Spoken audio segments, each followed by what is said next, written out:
Taigi, rašo, kad Saulė jau nusileido 22:40, bet kaip matos, dar šviesu.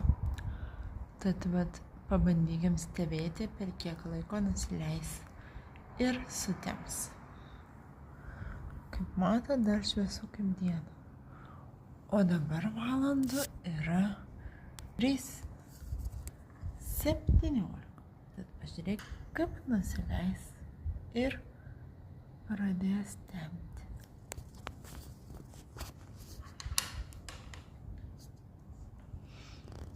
Manau, kad staigiai pradės temti.